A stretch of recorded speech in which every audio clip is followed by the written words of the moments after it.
कि पुराने समय से ही खेती हमारे देश की जिंदगी रही है। एंशिएंट टाइम से, प्राचीन काल से हमारे देश की जिंदगी क्या रही है? कृषि रही है। और अभी बहुत दिनों तक यही हमारे रगों में दौड़ने वाला है, दौड़ भी रहा है। दिन रात, सुबह शाम केवल रोटी ही दौड़ती रहती है।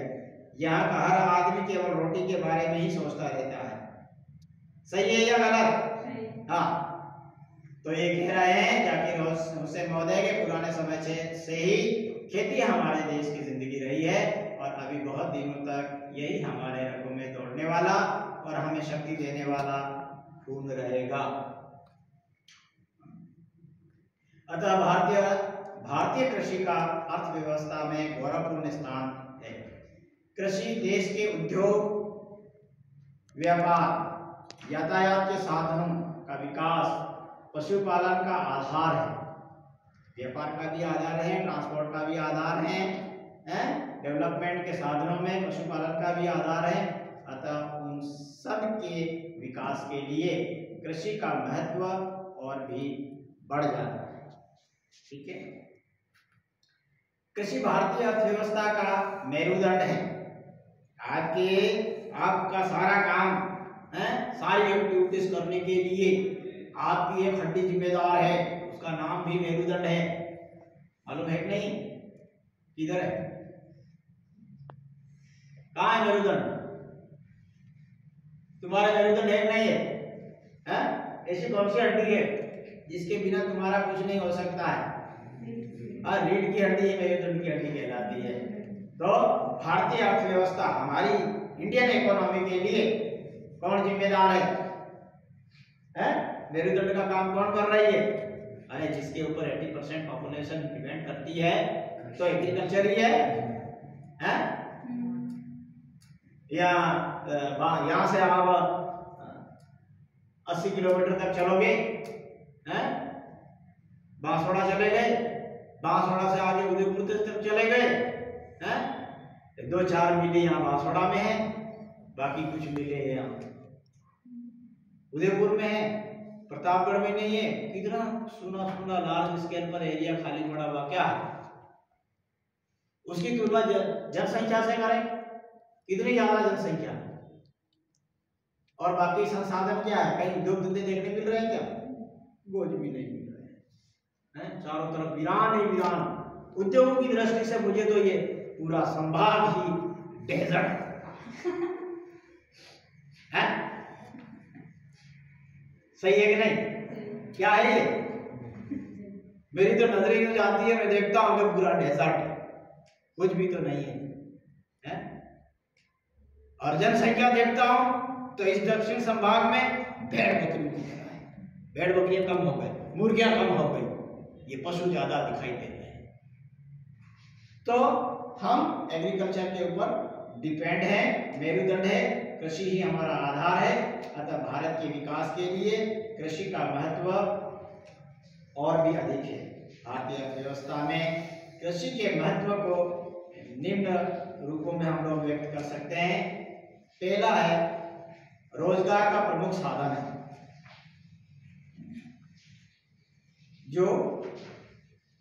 जो एग्रीकल्चर के विभिन्न रूप हैं, ये रोजगार का प्रमुख आधार है या रोजगार का प्रमुख साधन। कृषि क्या है? पहला बिंदु है हमारा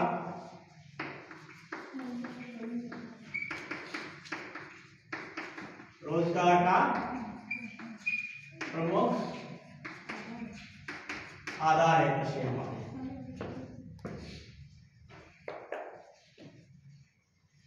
डॉक्टर राजेंद्र प्रसाद के अनुसार, नाम सुना है? हाँ, डॉक्टर राजेंद्र प्रसाद के अनुसार खेती से इस देश के सबसे अधिक लोगों को रोजगार मिलता है, जो बड़े तथा छोटे अन्य सब उद्योगों से प्राप्त सम्मिलित रोजगार से अधिक है। सन 1971 की जनगणना के अनुसार देश में 18.04, उस समय हम करते हैं, उस समय भी सोच सकते हैं, व्यक्ति विभिन्न आर्थिक क्रियाओं में कार्यरत थे, जिनमें 13 करोड़ व्यक्ति 72% कृषि कार्य में लगे हुए थे। कृषि में कार्यरत व्यक्तियों में 7.72 करोड़ व्यक्ति कृषक, 4.75 करोड़ व्यक्ति कृषि श्रमिक तथा 43 लाख व्यक्ति वन, मत्स्य, पशुपालन आदि कार्यों में लगे हुए थे। 13 करोड़ में से कितने,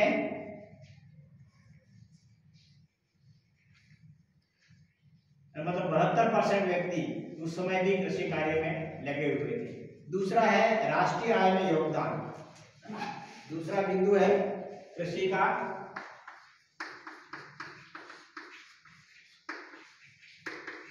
राष्ट्रीय आय में योगदान। हमारे देश की नेशनल जो इनकम है उसमें एग्रीकल्चर का योगदान कितना रहता है, देख करके बड़े ताज्जुब करेंगे आप लोग कि राष्ट्रीय आय में योगदान भारत में कृषि राष्ट्रीय आय की दृष्टि से अत्यंत महत्वपूर्ण है। विगत कुछ वर्षों में राष्ट्रीय आय में इसका भाग क्रमशः कम होता जा रहा है। पहले तो इसका और ज़्यादा था, लेकिन अब लगातार इनका राष्ट्रीय आय में इनका जो भाग है कम होता जा रहा है। फिर भी अन्य क्षेत्रों की अपेक्षा इसका योगदान अधिक है। हम लोग एक राष्ट्रीय आय में कृषि का योगदान 2010-11 की कीमतों पर हम देखेंगे। मैं आपको टेबल बना के देता हूँ।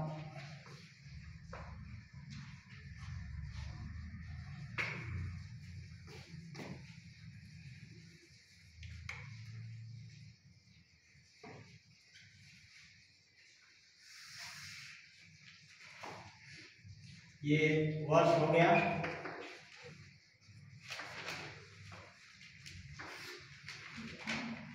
और प्रतिशत आय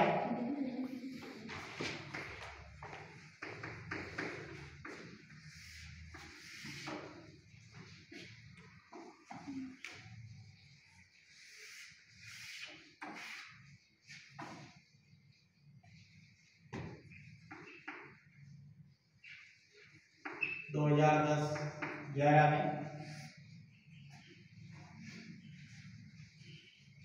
2013-14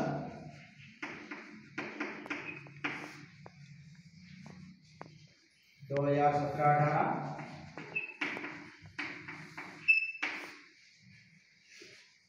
और 19-20।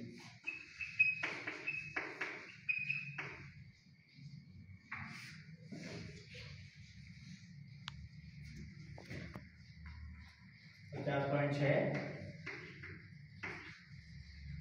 48.1, 45.7, 42.5।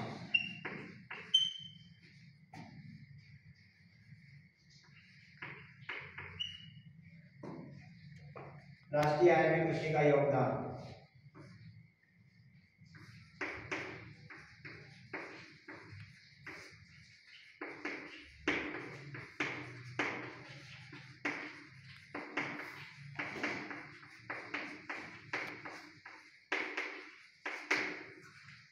ठीक है, राष्ट्रीय आय में कृषि का योगदान। तो आप देख सकते हैं टेबल के अनुसार है। इस प्रकार आप जब पढ़ें तो छोटी छोटी टेबल बना लें और टेबल बना करके आप इसका आसानी से वर्णन कर सकते हैं। देखिए 2010-11 में परसेंटेज 50.6%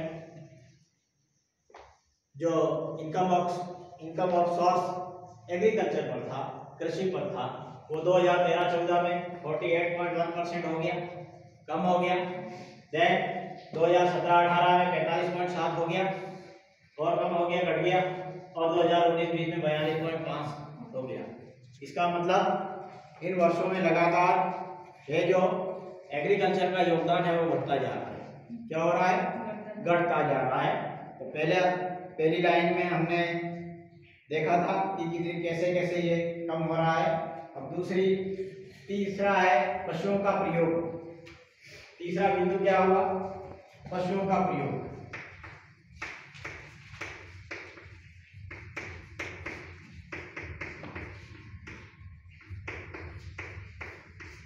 पशुओं का प्रयोग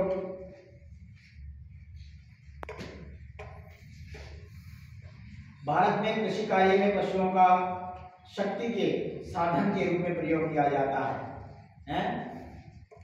विदेशों में यंत्रों का प्रयोग किया जाता है और हमारी शक्ति का साधन क्या है? पशु। सन 82 की पशु गणना के अनुसार 8.25 करोड़ पशुओं का विभिन्न कृषि कार्यों में उपयोग किया गया। ठीक है। देन चौथा है कृषि संपत्ति एवं विनियोग। कृषि संपत्ति एवं विनियोग।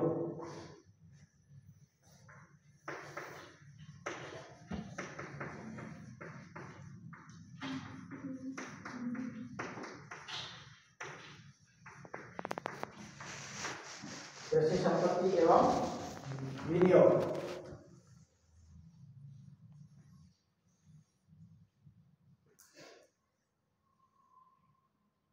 रिजर्व बैंक ऑफ इंडिया के एक अनुमान के अनुसार देश की कुल वास्तविक संपत्ति का 2019-20 में 1.04 कितना हुआ? 1,04,500 करोड़ रुपये थी, जिसमें से पुनरुत्पादन योग्य वास्तविक संपत्ति 73,120 करोड़ रुपये विनियोजित थे, जो देश की कुल पुनरुत्पादित वास्तविक संपत्ति का 16.5% था। ठीक है। अब कच्चे माल की पूर्ति, पांचवा बिंदु है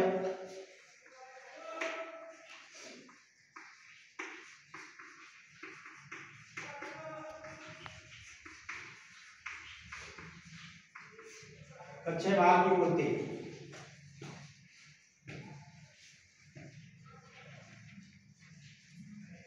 सुकरात के अनुसार, सुकरात का नाम सुना होगा, है? सुकरात के अनुसार खेती के पूर्ण रूप से फलते फूलते ही सब धंधे पनपते हैं। इंपॉर्टेंट तो है कृषि का। क्या कह रहे हैं सुकरात महोदय? खेती के पूर्ण रूप से फलते फूलते ही सब धंधे पनपते हैं, परंतु भूमि को बंजर छोड़ देने से अन्य धंधों का भी विनाश हो जाता है। केवल उद्योग धंधे के ऊपर निर्भर रहने से ऐसा नहीं है कि किसी देश का विकास हो जाएगा। दुनिया के सामने हम कहते हैं कि विश्व शक्ति है, विश्व शक्ति है। अमेरिका के बारे में सोचते हैं, क्या केवल अमेरिका अपने उद्योगों पर डिपेंड है? नहीं, जितना उसके पास उद्योग धंधे हैं उससे कई गुना उसके पास एग्रीकल्चर लैंड है, उससे कई गुना उसके पास पशु भी हैं, एक नहीं है? जब आप लोग किसान हो, आपके पास अगर आपके पास 10 गायें हैं, चलो 10 गायें को छोड़ो, 2 गायें हैं, 2 भैंसें हैं, 2 बैल हैं, ठीक है, ये काम हो गया। और जमीन भी है, तो आपके घर की सारी आवश्यकताएं वो पूर्ति हो जाएगी। ट्रैक्टर भी है, तो आप सारी अपनी समान आवश्यकताएं, केवल एक उद्योग को लेकर के आप अपना विकास नहीं कर सकते हैं। तो सुकरात महोदय ठीक ही कह रहे हैं कि खेती के पूर्ण रूप से फलते फूलते ही सब धंधे पनपते हैं, परंतु भूमि को बंजर छोड़ देने से अन्य धंधे का भी विनाश हो जाता है। देश के अनेक उद्योगों को कच्चे माल की पूर्ति कृषि से ही होती है। देश के कुछ उद्योग जैसे कॉटन टेक्सटाइल इंडस्ट्रीज, सूती वस्त्र उद्योग, जूट इंडस्ट्रीज तथा चीनी उद्योग आदि पूर्णतया कृषि उपजों पर ही निर्भर हैं। डॉक्टर राजेंद्र प्रसाद के शब्दों में वस्तुओं के निर्यात के लिए कच्चे माल का भी कृषि से मिलते हैं तथा जो मानव के अस्तित्व के लिए अन्न के समान ही जरूरी है। ठीक है, तो इस प्रकार से कच्चे माल की पूर्ति के बारे में ये कृषि के ऊपर ही निर्भर था। कृषि एक बड़ा उपभोक्ता उद्योग है। कृषि एक बड़ा उपभोक्ता उद्योग है।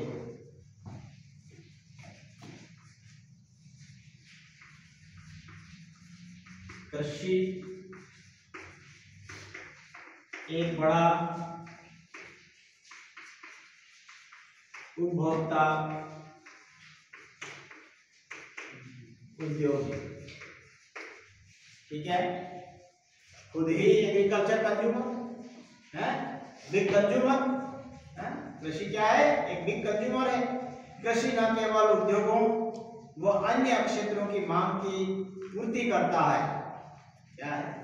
कृषि न केवल उद्योगों व अन्य क्षेत्रों की मांग की पूर्ति करता है वरन वह स्वयं एक बड़ा उपभोक्ता उद्योग भी है। अन्य की पूर्ति नहीं करता है, स्वयं एक बड़ा उपभोक्ता उद्योग भी है। अनेक उद्योगों में उत्पादित वस्तुएं जैसे मशीन एवं औजार, रासायनिक खाद, दवाइयां, विद्युत आदि का बड़ी मात्रा में उपभोग कृषि क्षेत्रों द्वारा किया जाता है। क्या क्या? जो जैसे मशीनें, भाई किसी इंडस्ट्री में मशीनें बनती है, चलो खेती के सारे औजार बनते हैं। अरे एग्रीकल्चर होगी तो ही तो औजार आएंगे। पोटार ने बहुत सारा फर्टिलाइजर पैदा कर दिया। अरे किसान खेती करेंगे, लार्ज स्केल पर करेंगे, पानी सिंचाई की सुविधा होगी, कृषि जितनी ज्यादा होगी फर्टिलाइजर की विकास, फर्टिलाइजर इंडस्ट्री भी उतनी ही मात्रा में चलेगी कि चलेगी? फिर औजार हो गए, फिर रासायनिक खाद भी हो गई, दवाइयां। आप गेहूं भी करेंगे, मक्का भी करेंगे, चने भी करेंगे, तुअर भी करेंगे, अरहर, तो इन फसलों में कीड़े भी लगेंगे, कीड़ों को दूर भी भगाएंगे, दवाइयां भी लाओगे भी चूहे भी खाएंगे, तो दवाइयों का व्यापार होगा कि नहीं होगा? हाँ, दवाइयों का उद्योग भी चलेगा। ये एग्रीकल्चर की जितनी दवाइयों की दुकानें हैं कृषि से संबंधित, वो दुकानें कब पनपेगी? जब किसान खेती करेगा। एग्रीकल्चर उन दवाइयों का उपभोग करेगी। उपभोक्ता कौन है? एग्रीकल्चर है। सब विद्युत, जितने विद्युत पैदा हो रही है विद्युत वैसे वैसे पड़ी रहेगी। अगर किसान अपनी मोटर नहीं चलाएंगे, पंप नहीं चलाएंगे, तो ये विद्युत भी खर्च नहीं होगी। तो विद्युत का उपभोक्ता कौन है? एग्रीकल्चर है। दवाई का उपभोक्ता कौन है? एग्रीकल्चर है। खाद का उपभोक्ता कौन है? औजारों का उपभोक्ता, मशीनों का। तो एग्रीकल्चर केवल प्रोडक्शन ही नहीं देता है, एग्रीकल्चर अन्य उद्योगों का कंज्यूमर भी है। आया समझ में? आया नहीं आया? अन्य उद्योगों का उपभोक्ता है। जो पैदा होता है तुम उपभोग करते हो नहीं करते हो? जो तुम्हारे उपभोग क्या अर्थ है? जो तुम्हारे काम में आए। तो कृषि के आपसे प्रश्न पूछ लिया कि कृषि के काम में क्या क्या आ रहा है, क्या क्या आ रहा है कृषि के काम में? ये सारे काम में आ रहे, तो कृषि उपभोक्ता हो गया। अब है सरकारी आय में वृद्धि। क्या है?